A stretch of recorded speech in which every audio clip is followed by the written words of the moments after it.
we'll start with English. I'll ask the first question. Please raise your hand and then we'll do national language.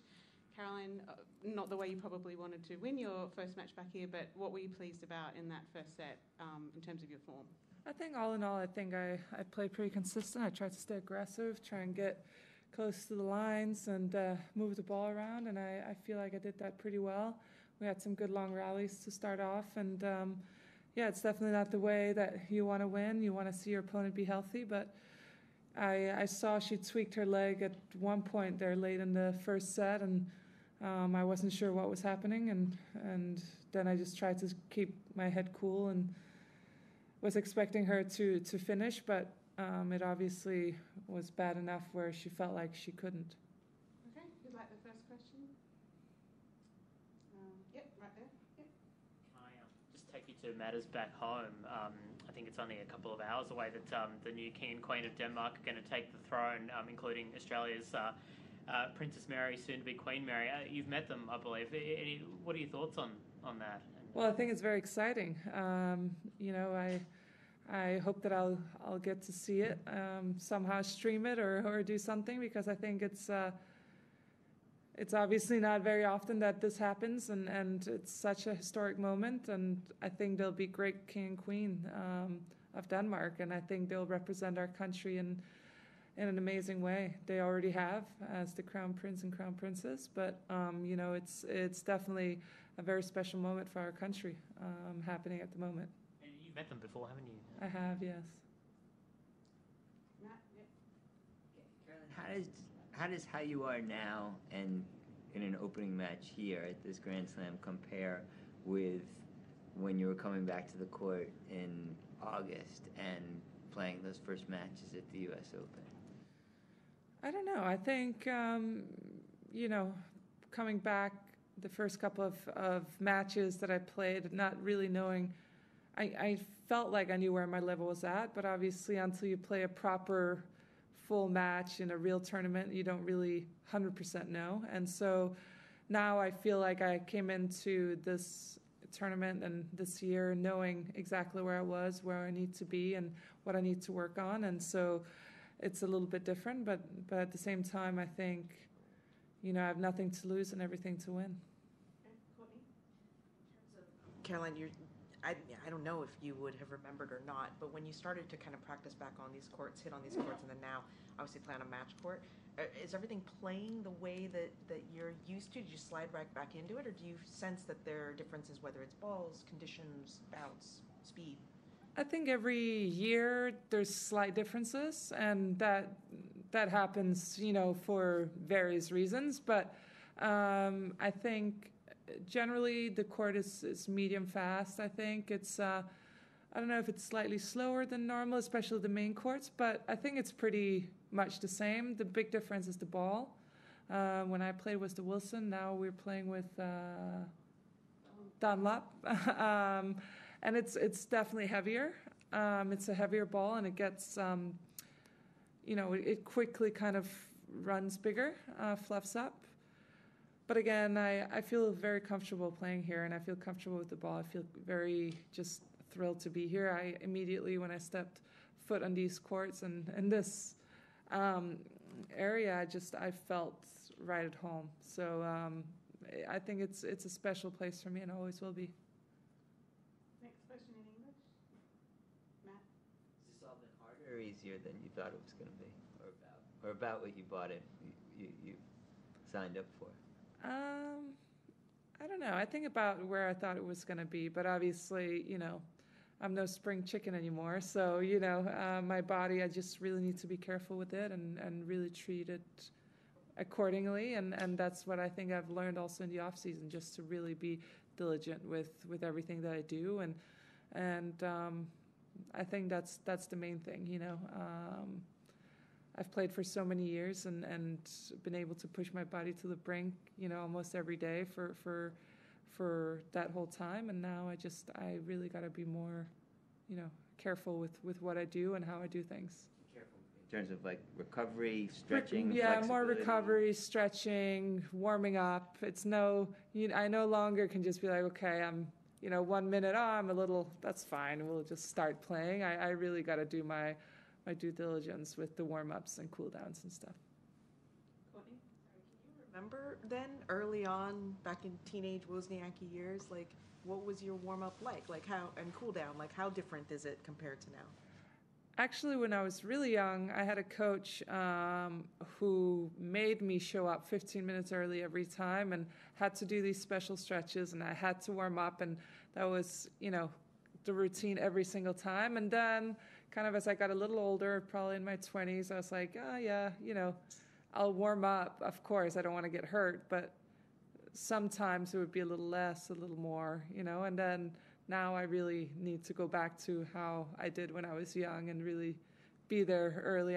I'm usually early, but just really do the warm-ups properly again and cool downs especially. Any more in English? Okay, we'll switch to national language. Yeah, go for it. Karoline, Hej. tillykke med sejren. Vi så, du havde din datter med til Kids Day i går, og hun ligner seriøst en, der godt kan spille tennis. Ja. Altså, er der noget, I tænker over, noget sådan, I har talt om, at det er måske en mulighed?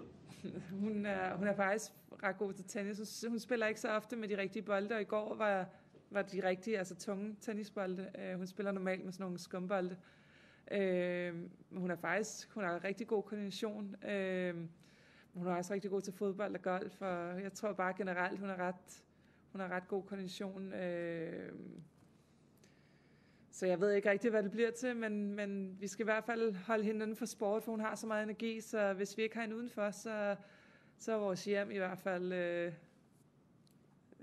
så bliver det ødelagt. Så vi er nødt til at have hende udenfor, og det bliver en eller anden sport, men hvad hun har lyst til, og hvad hun synes er sjovt, det skifter fra uge til uge, så vi får se, hvad det bliver.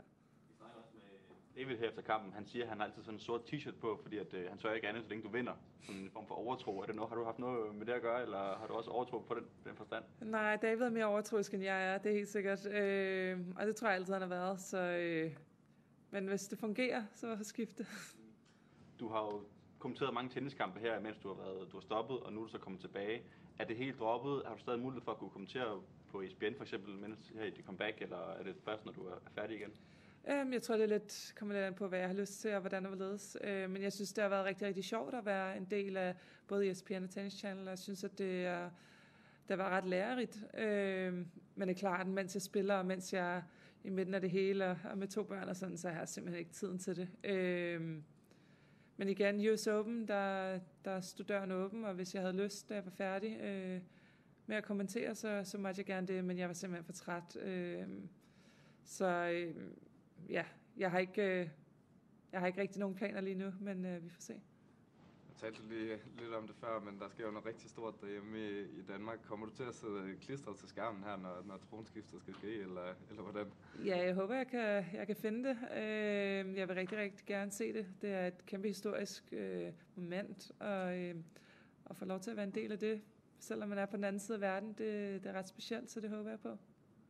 Jeg tænkte på, at du har også lidt snakket om det her før, med at der er nogen, man kan bedre med på turen end andre. Og nu har du selvfølgelig din familie, som du bruger en masse tid med, men hvis du alligevel skal sådan udpege nogle af de andre spillere her på turen, du klinger bedre med, og sådan er dine gode venner, hvem vil du så sige, og hvorfor? Af dem, som stadig spiller, så kommer jeg rigtig godt ud af det med både Kerber og hende har jeg kendt siden vi var 8-10 år gamle. Og jeg kommer rigtig godt ud af det med Tomljanovic og Vekic og Sakai, og der er en del, som vi ses ofte, og når vi er i Monaco, fordi både Sakai og Vekic og alle dem, de bor i Monaco og Pliskova, så går vi ud og spiser sammen og hygger.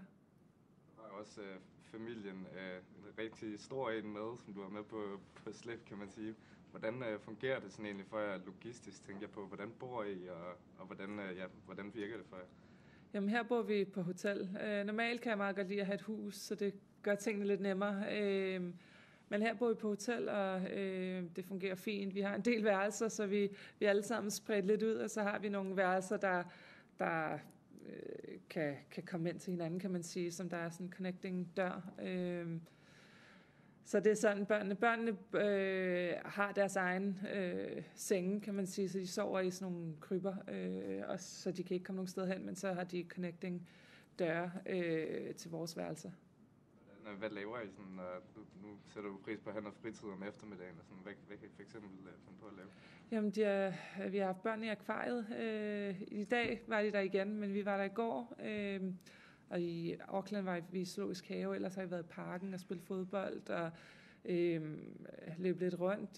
Der er nogle helikopter ude ved promenaden, som der bliver ved med at flyve og komme tilbage igen, og det synes mine børn er rigtig sjovt. Og så har vi fundet en masse legepladser, og der er altid noget, man skal finde på, fordi igen, Olivia har simpelthen så meget krudt i rumpetten, at vi bliver nødt til at have hende udenfor, ellers så går det galt, når vi har hende inde på værelset, så hun skal ud og brænde energi af. Du også lidt om din sygdom, og det her med, at du skal være påpasselig hele tiden og lave dine rutiner og sådan noget. Er der på et tidspunkt, hvor du måske har glemt at gøre det, kan du fortælle lidt om, hvad der sådan sker, og hvordan det føles, hvis det ikke bliver gjort rigtigt? Jo, altså, jeg vil sige, jeg ved ikke, om jeg har glemt at gøre det, men der har været et par gange, hvor jeg ikke har gjort det, og så kommer det dagen efter, hvor jeg ikke har det godt, og kroppen ikke har det godt, og ikke har restitueret, og jeg ligger, altså, hvor man føler nærmest, man er blevet kørt ned af en bil, og virkelig er bare træt, så min krop har brug for, at jeg gør de rigtige ting, og at jeg spiser ordentligt, og jeg får gjort alle de ting, jeg har brug for at restituere 100%. Og det er både noget at gøre med min sygdom, men også noget med, at min krop har været igennem ret meget i løbet af hele min karriere, og det tager bare lidt mere at restituere nu, end det gjorde, da jeg var 20 år gammel.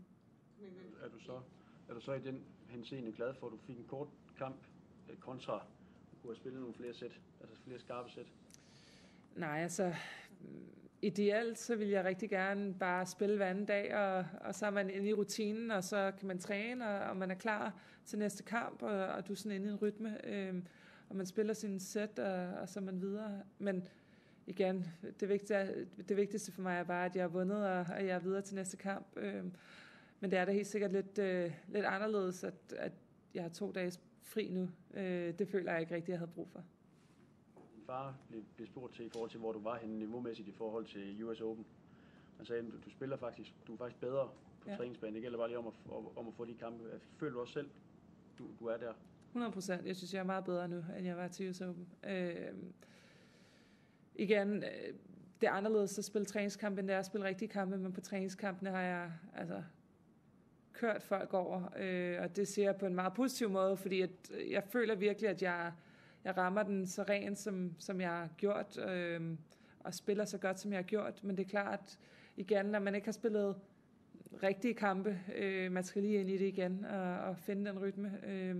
Så jeg håber det på, at jeg kan vise det, som turneringen bliver ved med at køre på, at jeg kan spille bedre og bedre for hver kamp, jeg får, og jeg håber på, at jeg når langt. Du overrasker jo mange til US Open med det niveau, du havde der. Er du selv overrasket over, hvor god du så egentlig er blevet på så relativt kort tid? Nej, ikke rigtigt. Jeg tror, at grunden til, at jeg følte, at jeg kunne give den en chance til, var fordi, at jeg følte, at mit niveau var højt, og at det kun kunne blive endnu højere, hvis jeg blev ved med at køre på og træne hårdt. Og så tror jeg, at jeg tror mentalt har haft den frihed i nogle år, hvor jeg får lov til at slappe af og se tingene fra et andet perspektiv, og det tror jeg kan bruge til min fordel, og det håber jeg på, at jeg kan vise, at jeg kan bruge til en fordel også, at jeg har den, at fordi at jeg er blevet ældre, fordi at jeg har lært af de ting, jeg har gjort i løbet af min karriere, at jeg kan bruge den erfaring. Hvordan kommer du til at bruge din forberedelse op til din næste kamp mod en relativt ukendt spiller? Hvad har du af planer? Det kommer til at være fokus på mig selv, hvordan jeg skal spille, og den måde, jeg kan komme ind og styre på. Så det kommer ikke så meget til at handle om hende, men mere om mig selv, og bare blive ved med at holde rytmen. Det er vigtigt, at jeg presser mig selv lidt til træning, og får pulsen oppe, og føler, at jeg er kampklar hele tiden. Snakker du selv og også din far om særligt din sav. Hvad tænker du om konkret, du skal arbejde på der? Jo, igen, i træningskampene har den faktisk fungeret rigtig, rigtig godt, og har sad virkelig godt. I dag synes jeg, den fungerede sådan okay, ikke prængende. Så det er helt sikkert noget, som jeg kan gøre bedre i næste kamp, og jeg håber på, at ja, jeg skal bare lige ind og finde rytmen igen her i morgen og i overmorgen, og så håber jeg på, at den sidder, som den skal i næste kamp. Okay, thank you. Tak for det. Super. Så tak.